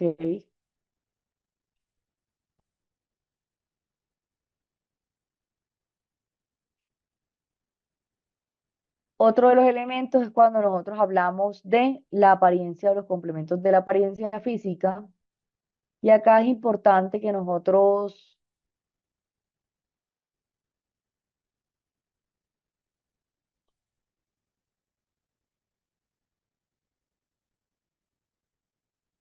complementos de la apariencia física, valorar desde la forma de vestir hasta los accesorios y todos los elementos que nos puedan aportar datos que pueda utilizar la persona, por ejemplo, como cordones desabrochados, que me indique que hay un nivel de cansancio, pantalones, camisas arrugadas, que de pronto la persona ha estado horas de espera, qué tipo, digamos, de abrigo, de mangas de la camisa, cómo las tiene. Todos estos datos de cómo está acomodado en tiempo y espacio, ¿no? Y en la estación en general en el año. Y la adaptación también desde el medio. Si la ropa es de marca o no, pues eso no es algo importante, pero pues muchas veces nos pueden ayudar a valorar aspectos como la pulcritud, el orden, el nivel económico, el estatus social. Y en todo caso es importante que utilicemos como un tema de conversación intrascendente también para poder conectar con la persona, para poder hablar con esa persona. Y sobre la combinación también desde los colores llamativos, si se dan o no en las personas más descuidadas o si la persona quiere llamar la atención. Evaluar el lenguaje no verbal, aquí hablamos de esa anestesia emocional o esa falta de transmisión de emociones, todos los elementos que me puedan indicar la ingesta desde los fármacos, los ansiolíticos, los movimientos o los gestos bruscos, como es la agitación, la hipervigilancia, los ataques, los defensas, si de pronto hay ingesta de cocaína o síndrome de abstinencia. Cualquier elemento que pueda indicarme que la persona está anestesiada emocionalmente o que le falta transmitir sus emociones, ¿no? Es importante tener en cuenta todos estos elementos desde los gestos.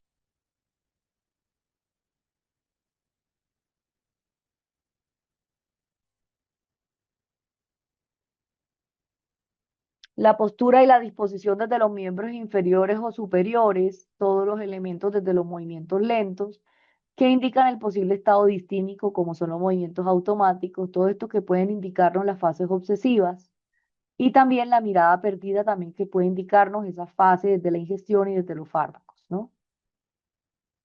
En cuanto a la parte no verbal, muchas veces también tenemos que mirar cómo se presenta la postura de esos miembros que me puedan indicar un estado distímico, ¿no? ¿Qué movimientos automáticos pueda tener la persona?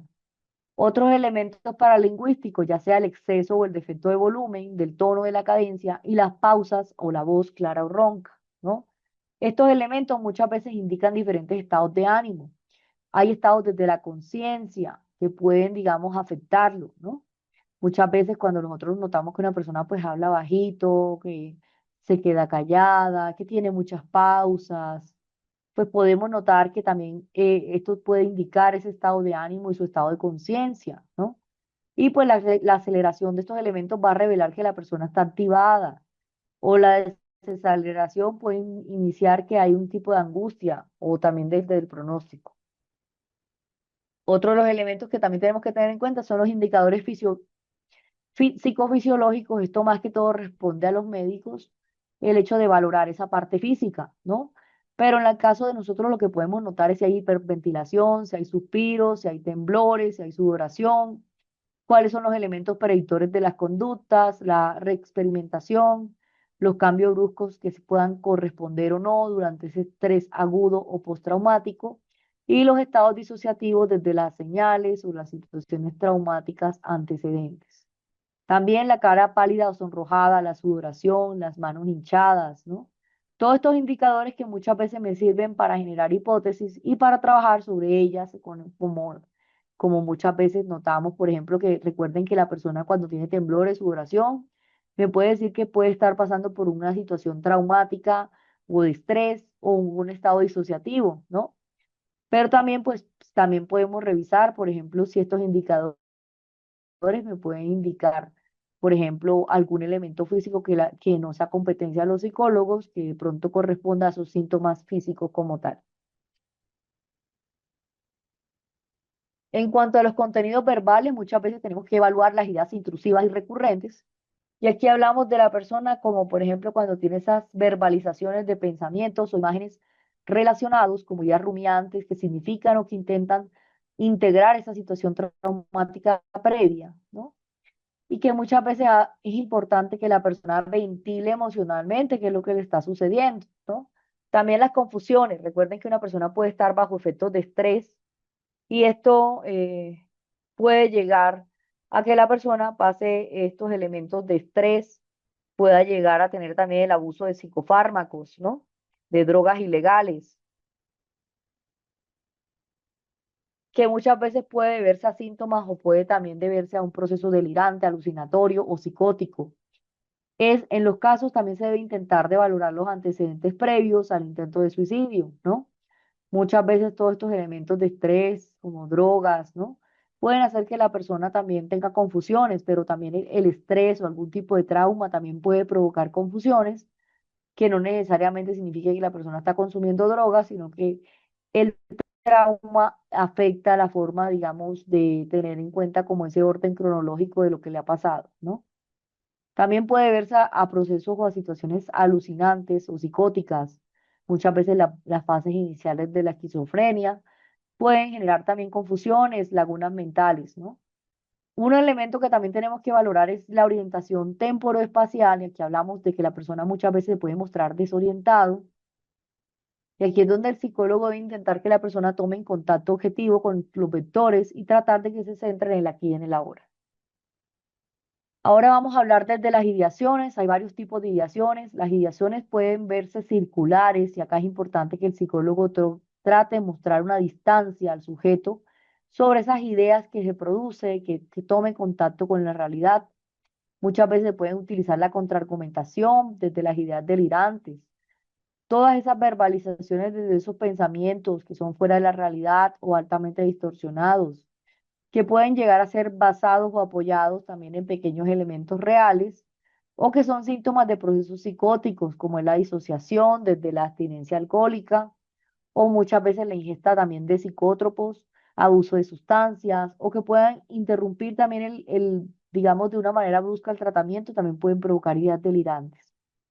Cuando hay un mal, y cuando notamos que, por ejemplo, esas ideas delirantes puedan tener un mal pronóstico, también el psicólogo debe alargar el tiempo desde la intervención para propiciar que la persona se fatigue, se canse, intentar poner límites, la contención sobre todo de esto, y más que todo cuando notamos que hay casos agudos, que las probabilidades disuasorias pues van a disminuir. En cuanto a las alucinaciones, es importante identificar lo que la persona percibe sensorialmente. Si de pronto la persona percibe algún estímulo que no existe, como delirios, y acá la actuación del profesional pues va a identificar ese sentido. El índice de la realidad, lo que hace referencia a la capacidad del sujeto para contextualizar su experiencia en ese marco objetivo. Y acá es importante que tengamos en cuenta el área emocional que perturba gravemente ese criterio racional. Y aquí es donde el psicólogo tendrá como objetivo que el sujeto tome en contacto con la realidad y es importante ir demandando los datos objetivos sobre la vida del sujeto. Ahora, desde el discurso cognitivo, es importante que identifiquemos que ese discurso puede ser ordenado o desordenado y, y acá según el caso, pues el psicólogo también debe tratar durante ese proceso que la persona lo ordene, ¿no? También está la verborrea, que es todos los elementos que hace referencia a ese ritmo hace exagerado, desde el contenido virtual, desde el contenido verbal y los contenidos dispares o desordenados, ¿no? ¿Qué pasa en la verborrea? Más que todo en la fase del trastorno bipolar, pues cuando la persona tiene un contenido, un ritmo exagerado, ¿no? Por hablar, que muchas veces, ¿qué es lo que pasa con ese ritmo exagerado? Que puede, digamos, no tener como un hilo conductor, sino que salta de una idea a otra.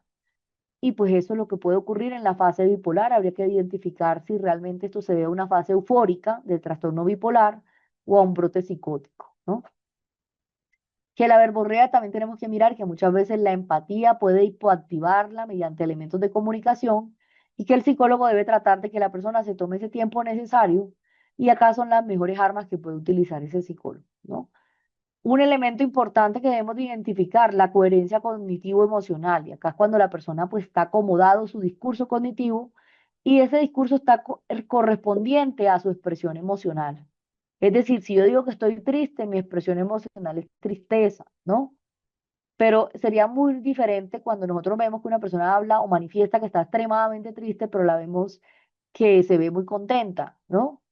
Entonces muchas veces hay que mirar la diferencia y esa diferencia, cuál es el peor pronóstico.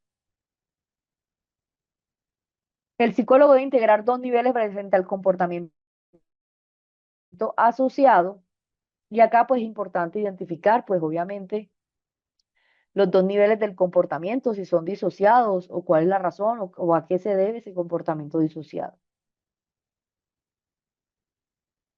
Hasta el momento todo está claro. ¿Ustedes tienen alguna pregunta? ¿Tienen alguna duda?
Ahora vamos a hablar desde el nivel de empatía y cuando hablamos del nivel de empatía, todos los elementos que tienen que ver con la parte desde los inicios y desde el pronóstico, ¿no? Muchas veces tenemos que mirar cuáles son los niveles desde el pronóstico que tienen ese defecto, ¿no? Que muchas veces hace que la persona no establezca la empatía. Desde el caso contrario, los elementos que puede también identificar por ejemplo, que puede jugar, digamos, frente a las variables, ¿no? Que pueden jugar a favor desde la eficacia de la intervención.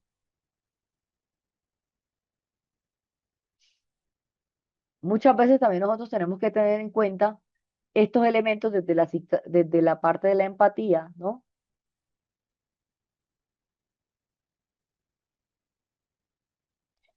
Y cuáles son los elementos que van a afectar de alguna manera, por ejemplo, a esta persona, ¿no?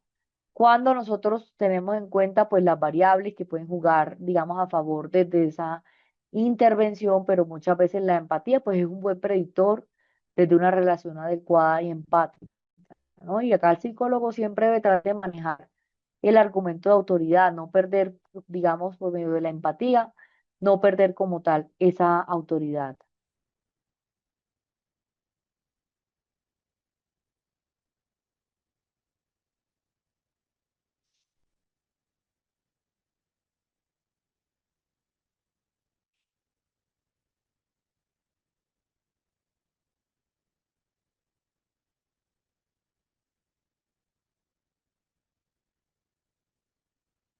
Ahora vamos a hablar desde la expresión emocional y cuando hablamos de la expresión emocional son todos estos elementos, como por ejemplo cómo se presentan esas, digamos, perturbaciones, ya sea agudas, moderadas, ¿no?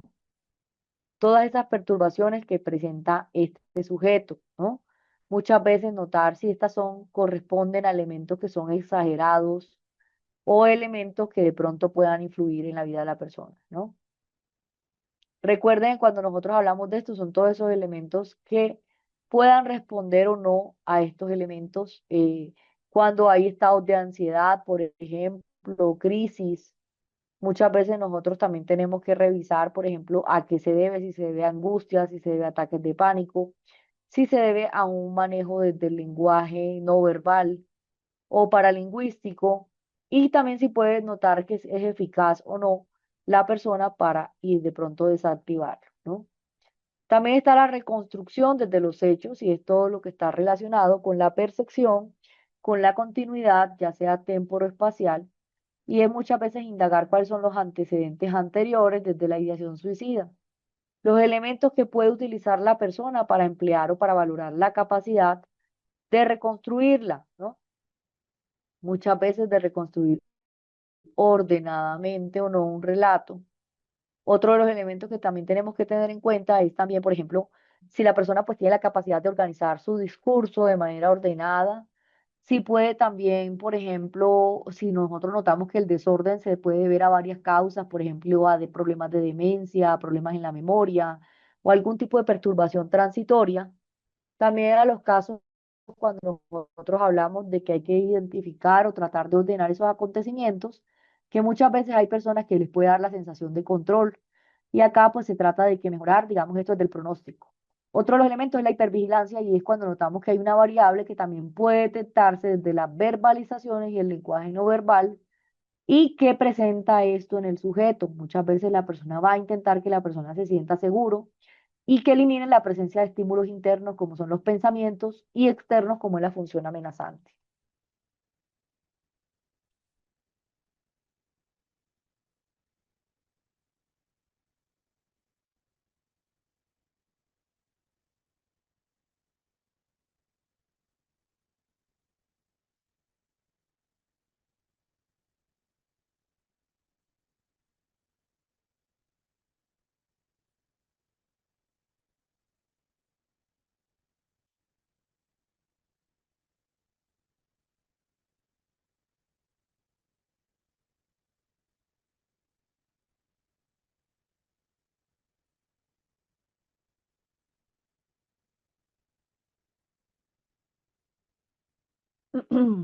Ahora que también tenemos que notar, por ejemplo, todos los elementos desde la hipervigilancia y es cuando nosotros notamos, por ejemplo, que, bueno, en cuanto a la reconstrucción de los hechos, pues también tratar que la persona logre tener el control y acá pues poder tener como ver si se puede mejorar o no ese pronóstico.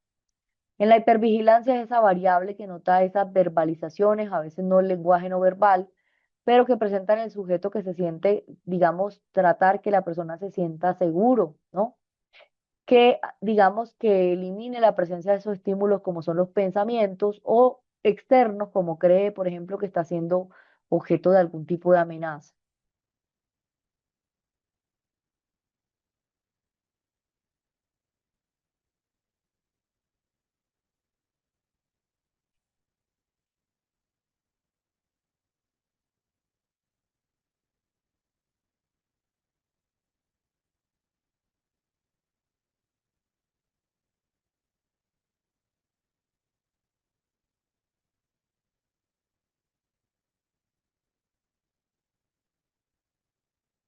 Por acá me preguntan cómo puedo ser empático sin perder autoridad, simplemente escuchando a la persona, poniéndonos en su lugar, en el momento de no perder la autoridad, es decir, que nosotros el hecho de apoyar, acompañar, lograr también hacer reflexionar a la persona sobre lo que nos está comentando.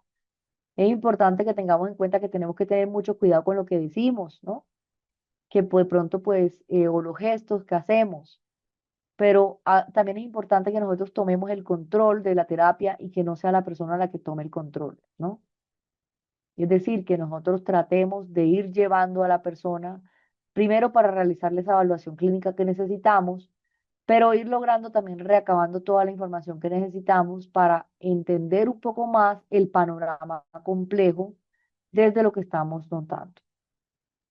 Muchas veces cuando nosotros nos hacemos muy empáticos de los pacientes, podemos caer también en un problema y es que de pronto el psicólogo pierda la autoridad y pues la persona no tome, digamos, en cuenta lo que el psicólogo en el momento importante necesite decir, puede que no lo tome en cuenta, ¿no? Por eso es importante que nosotros también tratemos de aprenderlo a manejar, es decir, ni mucha empatía, es decir, no podemos tampoco siempre vernos de una manera exagerada como confidentes de la persona, pero sí es importante que tengamos en cuenta que es importante un buen vínculo, pero desde el respeto y obviamente siempre las preguntas deben de ir direccionadas en la atención adecuada de un paciente.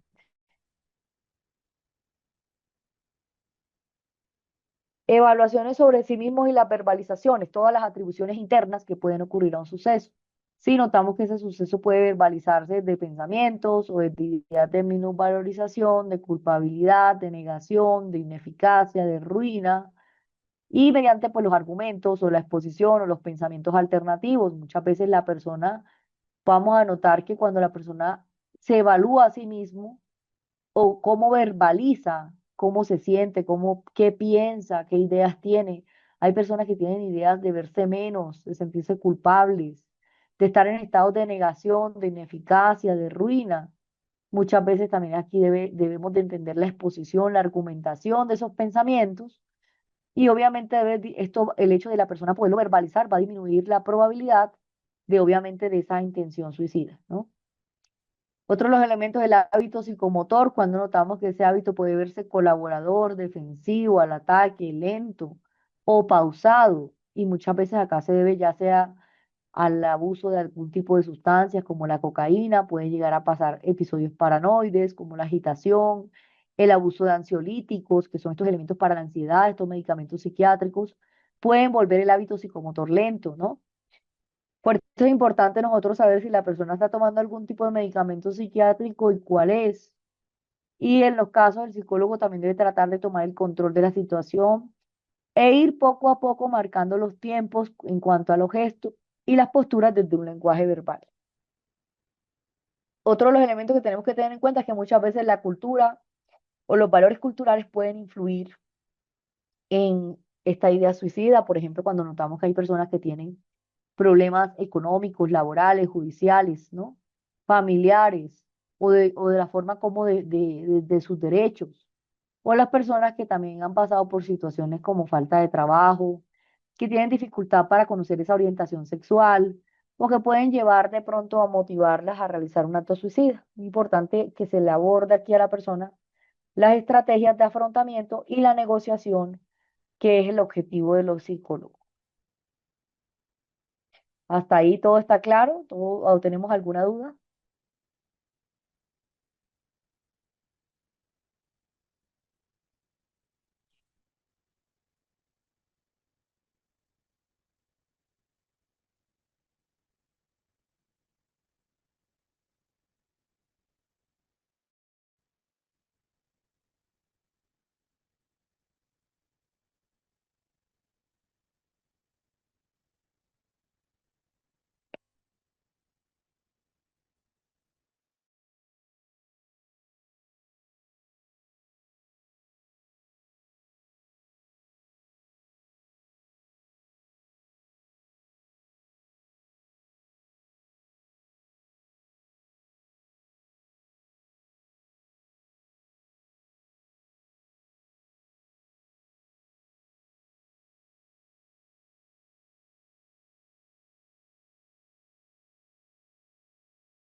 ¿Me escuchan bien?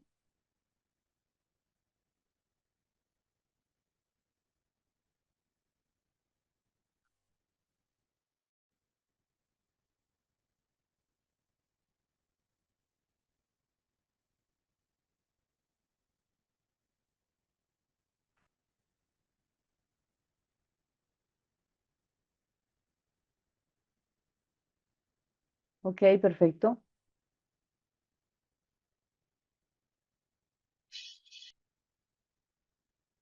Pero recuerden que los objetivos académicos, pues también nosotros podemos trabajar el condicionamiento con niños, ¿no? Por ejemplo, el psicólogo debería de abordar primero la ideación que tiene la niña de muerte, la gravedad que puede ser, por ejemplo, el hecho de pensar no alcanzar de pronto esos logros académicos y pues obviamente empezar a desvalidar estos pensamientos, ¿no? Hasta acá todo claro, ¿tenemos alguna otra pregunta, alguna otra duda? Podemos aprovechar este momento para responder sus preguntas sobre los temas que hemos visto el día de hoy.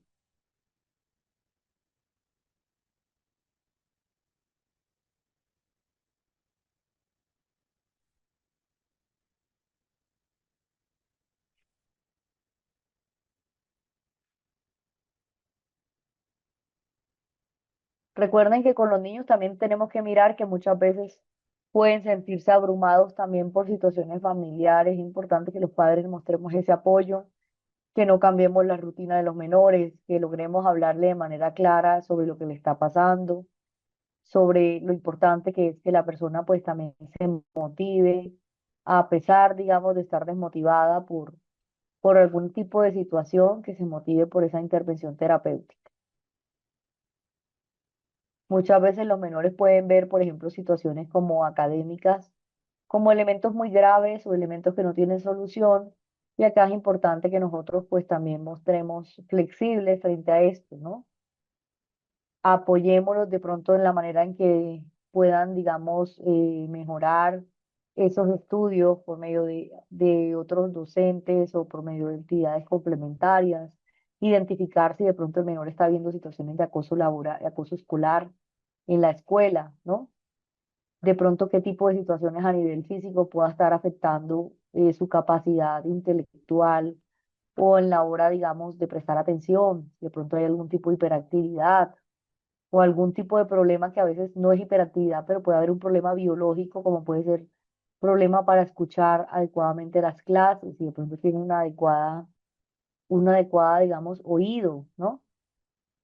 Muchas veces pues podemos pensar que es hiperactividad, pero realmente puede que sea más bien como un problema auditivo y de pronto eso es lo que hace que el menor pues no escuche bien. Aquí depende pues obviamente la evaluación que haga el psicólogo infantil, y es importante también nosotros revisar si a nivel médico puede requerir algún tipo de exámenes para identificar qué es lo que pueda estar pasando, ¿no? Por lo general a los menores no se les manda medicamentos para la hiperactividad, pero sí se pueden utilizar, digamos, muchas estrategias para que de pronto el menor tenga maneras más fáciles de aprender, ¿no? Recomendaciones, de pronto ver cuál puede ser ese método de estudio que pueda adaptarse más a ese menor, ¿no? Es importante que tengamos en cuenta identificar a qué se debe de pronto esos pensamientos que la persona piensa como que no soy lo suficientemente buena, ¿no? Entonces es importante también identificar cuál es la razón o el motivo, o si de pronto hay alguna palabra que de pronto los padres han dicho que el menor lo ha tomado de manera personal y muchas veces nosotros pues no conocemos, ¿no? Es importante que nosotros también cuando un menor nos expresa este tipo de pensamientos o ideas, como que no son lo suficientemente buenos o que siente que defrauda a sus padres, muchas veces nosotros mostrarnos flexibles, también disculparnos si en algún momento no, le hemos dicho algo que ha hecho sentirlo de esa manera, ¿no? Y que siempre pues los padres van a estar ahí para apoyarlo. Si al identificar los pensamientos y el paciente no mejora, recuerden que la depresión y el suicidio no se trata solamente con psicología, con psicoterapia, también se aborda con psiquiatría. Es lo más indicado para este tipo de casos, es la terapia combinada de antidepresivos y la psicoterapia, que es como lo indicado para abordar adecuadamente la ideación suicida. Listo. Bueno, yo quiero agradecerles a todos el día de hoy por su atención y recuerden que nos vemos mañana de 6 a 9 de la noche. Muchas gracias a todos y nos vemos mañana.